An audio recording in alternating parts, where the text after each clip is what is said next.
মাটি ডেকে বলে, খবরদার হে জিবরিল,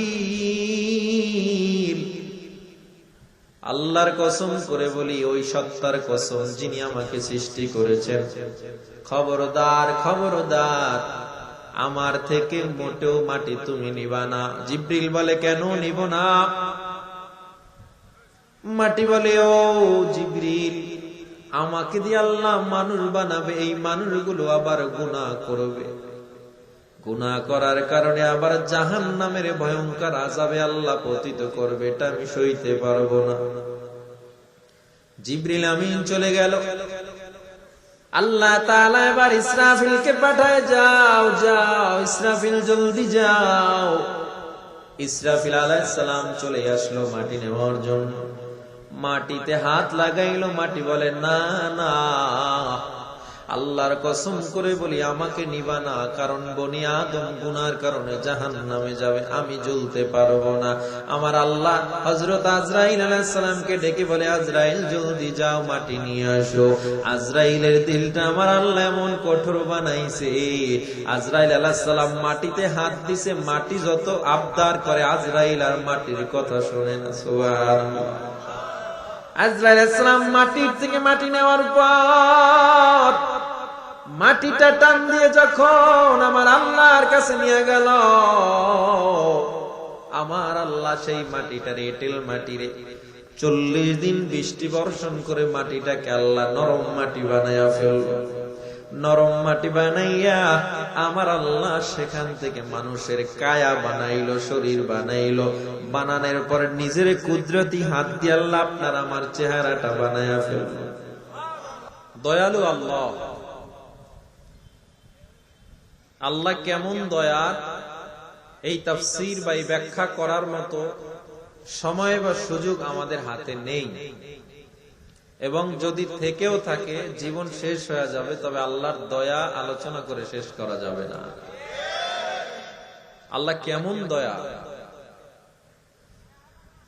গুনাহ করতে করতে করতে করতে জীবনটা নাপাক করে ফেলেছি, শেষ বয়সে এসেও যদি খালেস তওবা করে আল্লাহকে একবার আল্লাহ বলে ডাক দেই, কপালটা সিজদায় লুটাইয়া দেই, আল্লাহ বলে তোর সব জীবনের গুনাহ মাফ করে দেব। তুবু ইলাল্লাহ,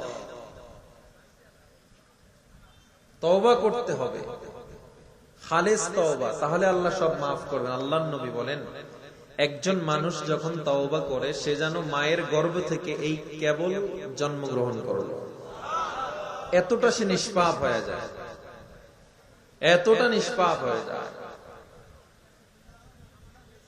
আল্লাহর দরবারে অসংখ্য শুকর আদায় করছি যে আল্লাহ আমাদেরকে মুসলিম বানিয়ে পাঠিয়েছেন।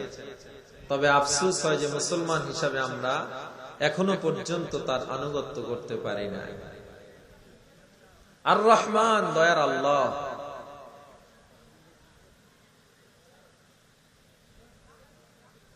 আল্লামাল কুরআন, যিনি কোরআন শিক্ষা দিয়েছেন। আল্লাহ কোরআন শিক্ষা দিয়েছেন, আল্লাহর নবী আমাদেরকে কোরআন শিখিয়েছেন, এবং আল্লাহর নবী হাদিসে বলে দিয়েছেন, খায়রুকুম মান তাআল্লামাল কুরআনা ওয়া আল্লামা। তোমাদের মধ্যে সর্বোত্তম ওই ব্যক্তি যিনি নিজে কোরআন শিখবে এবং অন্যকে শিক্ষা দিবে।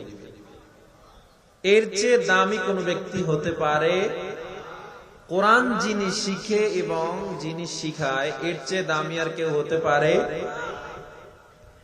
কিন্তু আফসোস, আমরা তো শিখি না, বরং যারা শিখে তাদেরকে আমরা এই যুগের বোঝা মনে করি, আনস্মার্ট মনে করি, উচ্চ শিক্ষিত মনে করি না। আমরা মনে করি এদের ভবিষ্যৎ নাই, এদের ফিউচার নাই। ঠিক কিনা? এটা মনে করা হয়। একই দিনে বাংলাদেশ নারী ফুটবল দল চ্যাম্পিয়ন হয়েছে। ওই একই দিনে একটা রাষ্ট্রের বিরুদ্ধে খেলে চ্যাম্পিয়ন হয়েছে নারী ফুটবল দল। এই দিনে বাংলাদেশের একজন খুদে ছোট্ট একটা শিশু 111টা রাষ্ট্রকে পিছনে ফেলে সে তৃতীয় স্থান অর্জন করেছে একই দিনে। কিন্তু দুইটার সংবর্ধনা কি এক হইছে? রাষ্ট্রীয়ভাবে কি কোরআনওয়ালা সম্মান পেয়েছে? পায় নাই তো পায় নাই। কিছু বুদ্ধি প্রতিবন্ধী আবার এগুলো নিয়ে মাতামাতিও করেছে যে এত ছোট কোরআন প্রতিযোগিতা। আচ্ছা, 111টা রাষ্ট্রের মানুষ যেখানে উপস্থিত, এটা ছোট হতে পারে? সৌদি আরব কি বাংলাদেশের মতো দেশ? গালফ কান্ট্রির ভিতরে প্রভাবশালী একটি রাষ্ট্র, এবং সৌদির বড় বড় বিশ্বের বাগা বাগা রাষ্ট্রকে টেক্কা দেওয়ার মতো রাষ্ট্র, তৈল দিয়ে অন্যান্য ভাবে, এবং মুসলিম কান্ট্রি প্রভাবশালী, এর মধ্যে সৌদি অন্যতম। তারা বিশ্বে অন্যতম একটি রাষ্ট্র, এবং সেখানে গভর্নর, মক্কার গভর্নর উপস্থিত ছিল। সৌদির ইসলামী দাওয়া মন্ত্রী যিনি, তিনিও উপস্থিত ছিলেন, এবং 111টা রাষ্ট্রের প্রতিযোগী ছিল সেখানে। এখন কোন বুদ্ধি প্রতিবন্ধী যদি কয় এটা ছোট একটা অনুষ্ঠান, এটা বড় কিছু না, এর কি মাথা ঠিক আছে নাকি সব গোবর? এর কি মানসিকতা ঠিক আছে না সব পচে গেছে? আমি খুব কষ্ট পেলাম এই অবস্থা দেখে। আমি যখন চোখে পড়লো, আমি একটু অনলাইনে চোখে পড়ছে, এরপর আমি দেখতে গেলাম ওনার আইডিটা, ওনার লেখাগুলো। আমি নাম বলতে চাই না, অভ্যাস নাই, পছন্দও করি না। সেখানে লেখা মাদ্রাসায় কেন বাচ্চাগুলোকে পড়ানো হচ্ছে। তার আইডির প্রশ্নগুলো, তার কথাগুলো শুনলে আপনি অবাক হবেন। সে কি বলছে জানেন? সে 3টা কারণ উল্লেখ করেছে মাদ্রাসায় পড়ে, এর মধ্যে 3টা কারণ তিনি বলেছেন। হয়তো সন্তান মাদ্রাসায় পাঠাইছে দরিদ্রতার কারণে, নয়তো অনেক দুষ্ট ছিল এই সন্তান, নয়তো বাবা মা মান্যত করেছে, এই জন্য সন্তানকে মাদ্রাসায় পাঠাইছে। আচ্ছা, এখানে যারা আছেন, আপনাদের কি সন্তান মাদ্রাসায় পড়ে? এরকম কে কে আছেন দেখি, আমার সন্তান মাদ্রাসায় পড়ে। আচ্ছা, ক্যামেরা ঘুরান এদিকে সবাই, আপনার হাত উঠান, হাত উঠান, ক্যামেরা ঘুরান। মিডিয়া যারা আছেন ক্যামেরা ঘুরান এদিকে, ঘুরান, দেখান। এই যে যারা হাত উঠাইছে, এদের প্রত্যেকের সন্তান মাদ্রাসায় পড়ে। হাত উঠান, হাত নামায়েন না, হাত নাড়াদান একটু, যাক হাত নামান। এই হাজার হাজার মানুষের মধ্যে এতগুলো মানুষের সন্তান মাদ্রাসায় পড়ে। আমাকে একেবারে নিরপেক্ষ একটা জবাব দিবেন, আপনার সন্তানকে কি আপনি দারিদ্রতার কারণে বা দুষ্টুমি করে এই জন্য, বা মানত করেছেন এই জন্য মাদ্রাসায় দিয়েছেন? সত্য বলতেছেন? তাইলে উনি এই কথা কেন বলল? আমি নাস্তিক বলতে চাই না, কারণ সে আল্লাহকে বিশ্বাস করে এটা বলে সে, কিন্তু আমি অবাক হয়ে গেলাম। আচ্ছা, ঢাকায় এরকম মাদ্রাসার অভাব নাই যে আপনার সন্তানকে সেখানে ভর্তি করতে হলে মাসিক খরচ 30 থেকে 40 হাজার টাকা দিতে বাধ্য আপনি, না হলে সেখানে ভর্তি নিবে না। এরকম মাদ্রাসার অভাব নাই। তো সেই মাদ্রাসাগুলোই কি ছাত্র আছে না নাই? সেখানে যারা পড়ায় সবাই দরিদ্র। আমার পরিচিত এমন লোকের অভাব নাই, র্যাব, আর্মি, পুলিশ, এরকম উচ্চ পদস্থ কর্মকর্তা সরকারি, যারা নিজের সন্তানকে এখন মাদ্রাসায় পড়াচ্ছে। তাইলে ওনার কথাটা কি সঠিক না ভুল? এই ভুলটা কি আমি বললাম না আপনারা বললেন? সবাই বলছেন। চিন্তা করতে পারেন কথাগুলো কেন আসে। কোরআন শিখার মতো দামি কিছু থাকতে পারে? এই যারা বুদ্ধি প্রতিবন্ধী, যাদের মগজ পচে গেছে, এরা এই সমস্ত কথা বলে। এদের সর্বোচ্চ স্থান মাদ্রাসা, মসজিদ, মিলাদ আর মুয়াজ্জিনগিরি করা। এটা আমাদের কাজ, এটা আমাদের কাজ। আচ্ছা, যদি শুধু মাদ্রাসা, মসজিদ অথবা অন্যান্য কাজ হয়, এটা কি খারাপ? আমি কোরআন শিখছি এবং শিখাচ্ছি, আল্লাহ নবী বলছেন এটা সর্বোত্তম কাজ। কথা বলে না? আচ্ছা, এটা বাদ দিলাম। দৈনিক যে পত্রিকাগুলো, জাতীয় দৈনিকগুলো বর্তমান বাংলাদেশে বের হচ্ছে, প্রত্যেকটা পত্রিকায় আমাদের কওমি কোনো না কোনো ছাত্রের একটা না একটা ফিচার লেখা যায়। এটা যদি সে লিখতে না পারতো, জাতীয় দৈনিকে তার লেখা যেত, তাহলে সে কেন বলল আমরা শুধু মসজিদ মাদ্রাসায় জানি আর কিছু বুঝি না? গল্প, ইসলামিক উপন্যাস রচনা, প্রবন্ধ থেকে শুরু করে সাংবাদিকতা, সাহিত্যিকতা, এমন কোন জায়গা নাই। সামাজিকতার প্রত্যেকটা কাজ, রোহিঙ্গা ইস্যু থেকে শুরু করে করোনার প্রত্যেকটা জায়গায় ওলামায়ে কেরাম যে পরিমাণে অবস্থান রেখেছে, যেই পরিমাণে নেতৃত্ব দিয়ে কাজ করেছে। সিলেটের বন্যায় ওলামায়ে কেরাম কাজ করেছে, রংপুরে ওলামায়ে কেরাম কাজ করেছে, কিশোরগঞ্জ ওলামায়ে কেরাম বন্যার্তদের পিছনে, বন্যার্তদের পাশে দাঁড়িয়ে যে কাজ করেছে। 90% ওলামায়ে কেরাম ছিল সেখানে। এরকম কোন বুদ্ধি প্রতিবন্ধী সুশীলদের পাওয়া যায় না, কাউকে পাওয়া যায় না। সেখানে ওলামায়ে কেরাম কাজ করেছে, আলহামদুলিল্লাহ। আর এরা বলে কি, আমাদের কাজ মাদ্রাসা মসজিদ পর্যন্ত সর্বোচ্চ। এদের কথাগুলো কি ঠিক? আবার বলতেছে আমরা কি কখনো, ওনার ভাষ্যগুলো বলতেছে, এটা শুধু ওনার না, এরকম আরো অনেক বিস্ফোরাওয়ালা লোক এই বাংলাদেশে আছে, আছে না নাই? আমরা কি দেশের জন্য এমন কোন কিছু বয়ে আনতে পারবো যেটা দেশের জন্য কল্যাণকর বা দেশ প্রাউড ফিল করবে? আমরা কি এটা পারবো? হুজুররা এই শিক্ষা দিয়ে, আমরা যে কোরআন হাদিস শিখছি, এটা দিয়ে কি এটা আমরা বয়ে আনতে পারবো? এটা তার প্রশ্ন। আচ্ছা, আমরা যা যা করছি এগুলো বাদ দিলাম, এক পাশে রাখলাম। তোমরা তো উচ্চ শিক্ষিত, তোমরা তো বিশাল বিশাল ডিগ্রি নিয়েছো, আলহামদুলিল্লাহ। তোমরা তো অনেক বড় পণ্ডিত, তোমরা তো হামকে বাবু ডাঙ্গরে হইছো, ঠিক আছে। আজ পর্যন্ত বাংলাদেশের জন্য কি সুনাম বয়ে আনছো? কি সুনাম বয়ে আনছো আমাকে বলো। আজ পর্যন্ত বাংলাদেশে একটা সুনাম বয়ে আন, চ্যাম্পিয়ন হয়েছে ক্রিকেট বা ফুটবলে না, দুর্নীতিতে। একবার আর দুইবার না, কয়বার? তারা এত উচ্চ শিক্ষিত হইলা, তুমি কোরআন হাদিসকে তুমি কিছু মনে করলা না, আমাদের ভবিষ্যৎ অন্ধকার, এগুলো কিচ্ছু না, এগুলো দিয়ে নাকি চলা যাবে না, নাসায় যাওয়া যাবে না, স্পেস স্টেশনে যাওয়া যাবে না। তাহলে তোমরা কি শিখলা? 50 বছর বসে বাংলাদেশ থেকে দুর্নীতি সরাইতে পারো নাই যে শিক্ষা দিয়া, এই শিক্ষা তো আমাদের প্রয়োজন নাই। যেই শিক্ষা দিয়া তুমি 50 বছরের দুর্নীতি দূর করতে পারো নাই, এটা উচ্চ শিক্ষা হতে পারে? জোরে জবাব দেন। হলমার্ক কেলেঙ্কারি কেন করলা উচ্চ শিক্ষা দিয়া? শেয়ার মার্কেটের টাকা কেন মেরে খাইলা উচ্চ শিক্ষা দিয়া?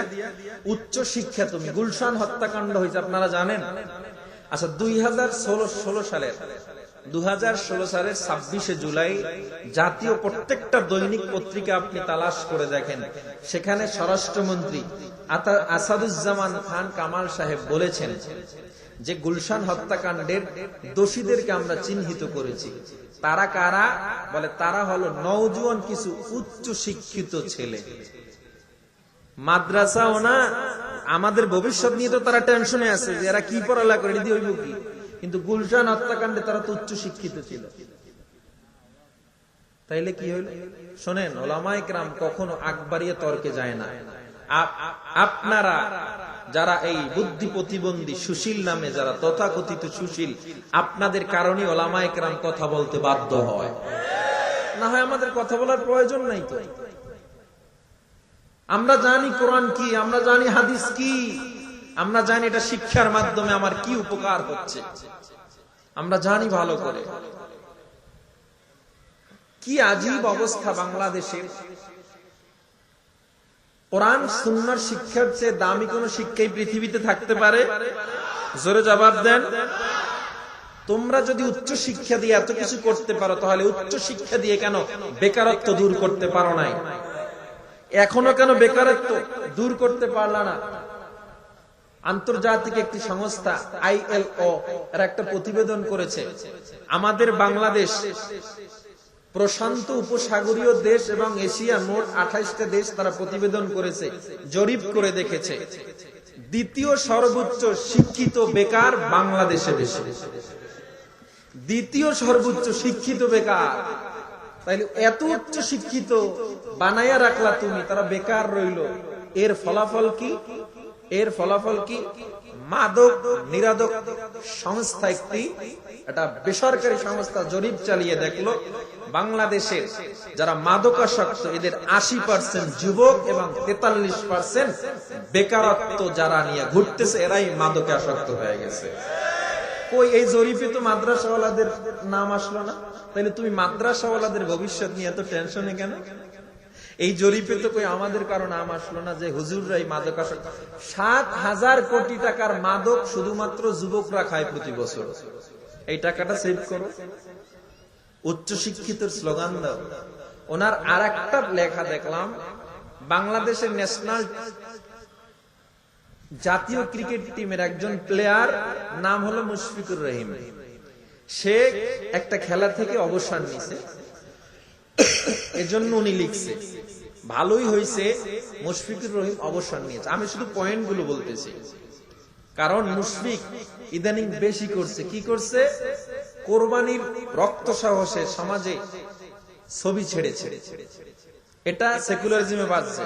ধর্ম নিরপেক্ষতা একটা দেশ, সেখানে কেন সে কোরবানির পশুর রক্ত সহ ছবি দিবে? সে প্র্যাকটিস করে তার হাঁটুর টাকনুর উপরে কাপড় রেখে করে, সে নামাজ পড়ে। এগুলো তার কাছে বাড়াবাড়ি মনে হয়েছে, এজন্য সে অবসরে গেছে। এটা ভালোই হয়েছে, সে লিখছে এই কথা, সে লিখছে। আবার আরেকটা ভিডিওতে দেখলাম সে অনুরোধ করতেছে, আপনারা ধর্ম নিয়ে বাড়াবাড়ি করবেন না, যে যার মতো করুক, আমি হাফ প্যান্ট পরে চলি, আমাকে চলতে দিবেন। এটা তো নবী শিখায় নাই। উনি আবার নসিহত করতেছে আরেকটা ভিডিওতে দেখলাম যে আপনারা এগুলো নিয়ে বাড়াবাড়ি করবেন না। আপনারা আরেকজনে পোশাক নিয়ে যে কিছুদিন আগে আন্দোলন হইল, এই সেই যে যার মতো করবে, আপনারা কেউ বাধা দিবেন না।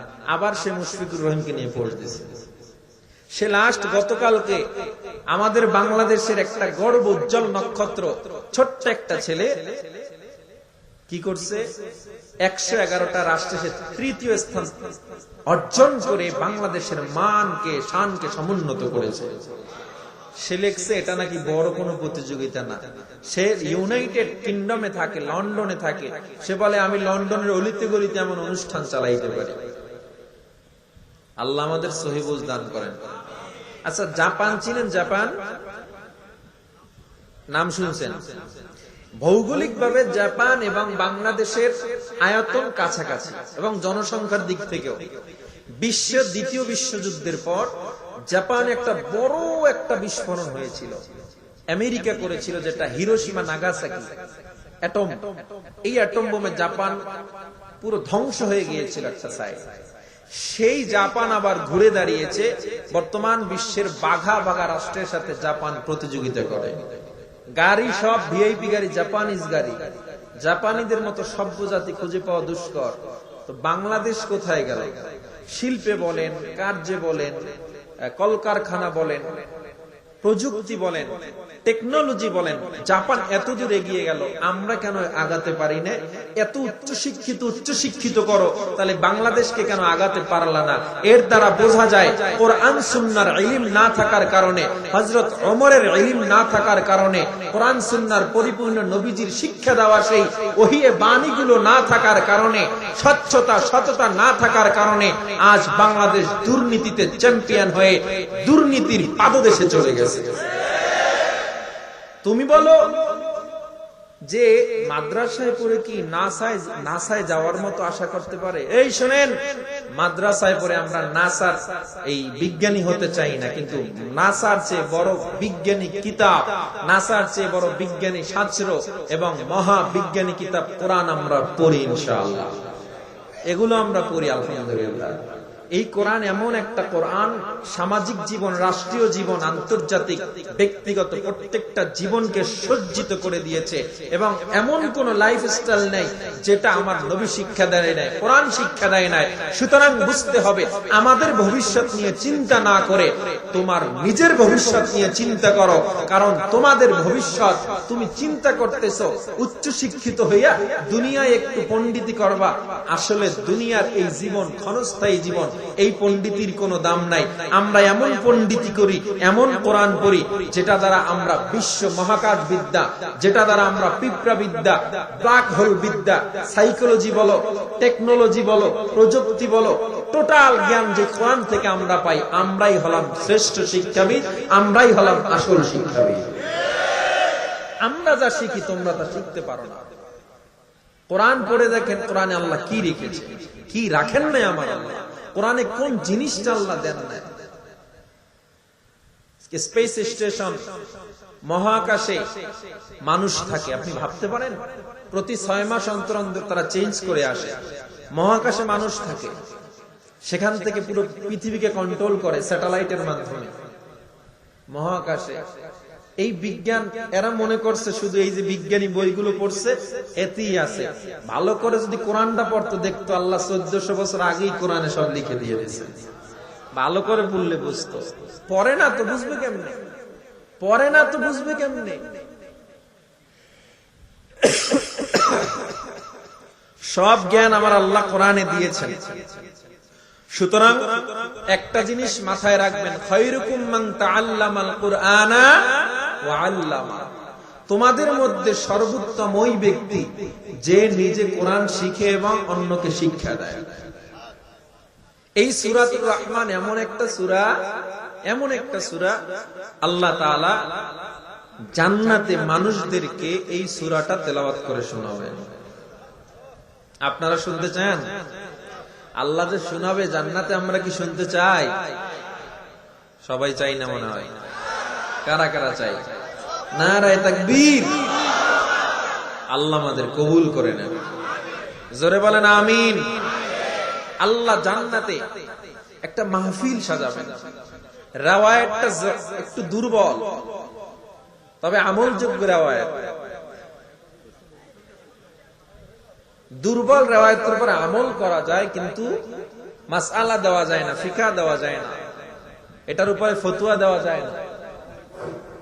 আমাদের মাঝে আমাদের প্রধান অতিথি উপস্থিত হয়েছেন, আমাদের দোয়ারখানা উপজেলা চেয়ারম্যান এবং আওয়ামী লীগের দোয়ারখানা সভাপতি আমাদের মাঝে এখন উপস্থিত হয়েছে। ধন্যবাদ।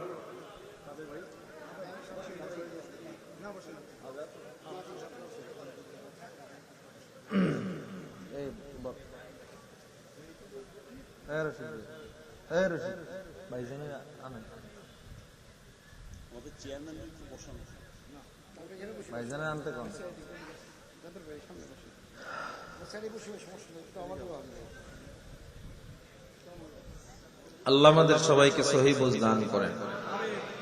সর্ব অবস্থা আল্লাহ তার আনুগত্য করার তৌফিক দান করেন। তো আমরা বলছিলাম, দয়ার আল্লাহ যিনি আমাদেরকে এই সূরাতুর রহমান জান্নাতেও পাঠ করে শোনাবেন। এটা এমন একটা সূরা, সাহাবায়ে কেরাম যখন একত্রিত হতেন নিজেরা সূরা পাঠ করতেন। সুবহানাল্লাহ।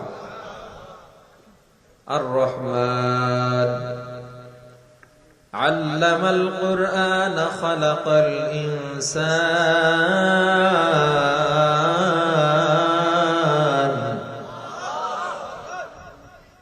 আল্লামাহুল বায়ান। দয়ার আল্লাহ যিনি কোরআন শিক্ষা দিয়েছেন,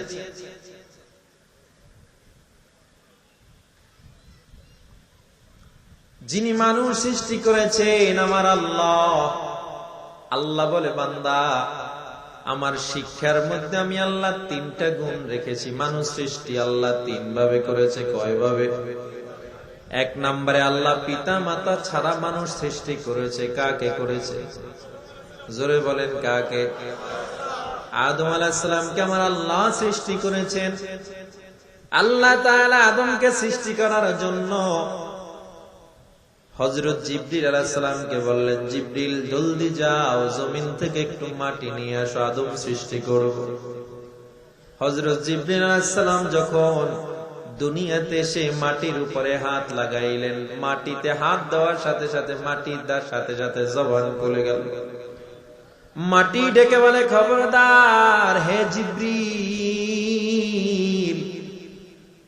আল্লাহর কসম করে বলি, ওই সত্তার কসম যিনি আমাকে সৃষ্টি করেছেন, খবরদার খবরদার, আমার থেকে মোটেও মাটি তুমি নিবা না। জিবরিল বলে, কেন নিব না? মাটি বলে, ও জিবরিল, আমাকে দিয়ে আল্লাহ মানুষ বানাবে, এই মানুষগুলো আবার গুনাহ করবে, গুনাহ করার কারণে আবার জাহান্নামের ভয়ঙ্কর আযাবে আল্লাহ পতিত করবে, এটা আমি সইতে পারবো না। জিবরিল আমিন চলে গেল।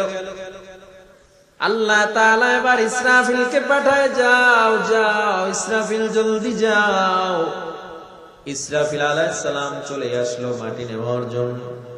মাটিতে হাত লাগাইলো, মাটি বলে না না, আল্লাহর কসম করে বলি আমাকে নিবা না, কারণ বনি আদম গুনার কারণে জাহান্নামে যাবে, আমি জ্বলতে পারবো না। আমার আল্লাহ হযরত আজরাইল আলাইহিস সালামকে ডেকে বলে, আজরাইল জলদি যাও মাটি নিয়ে আসো।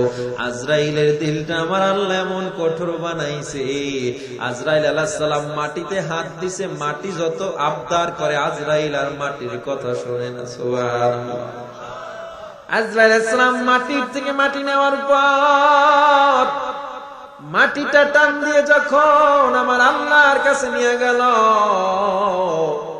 আমার আল্লাহ সেই মাটিটারে, এঁটেল মাটিরে 40 দিন বৃষ্টি বর্ষণ করে মাটিটাকে আল্লাহ নরম মাটি বানাইয়া ফেলল। নরম মাটি বানাইয়া আমার আল্লাহ সেখান থেকে মানুষের কায়া বানাইলো, শরীর বানাইলো। বানানোর পরে নিজের কুদরতি হাত দিয়ে আল্লাহ আপনার আমার চেহারাটা বানাইয়া ফেলল। আমার আল্লাহ এই কুদরতি চেহারাটা বানানোর পর রূহ ফিকি দিল হযরত আদমের মধ্যে। সুবহানাল্লাহ।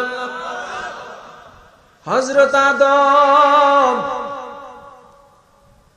এই যে দুনিয়াতে আসলো, বলেন তো তার কোনো মা এবং বাবা ছিল নাকি?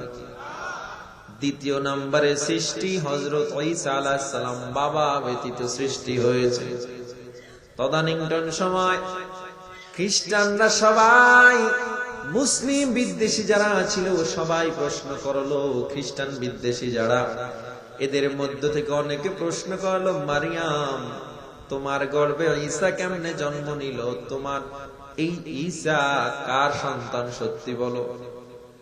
এই জবাব কে দিয়েছিল জানেন আপনারা? ঈসা আলাইহিস সালাম মায়ের কোলে বসেই দিয়েছিল ছোট্টবেলায়।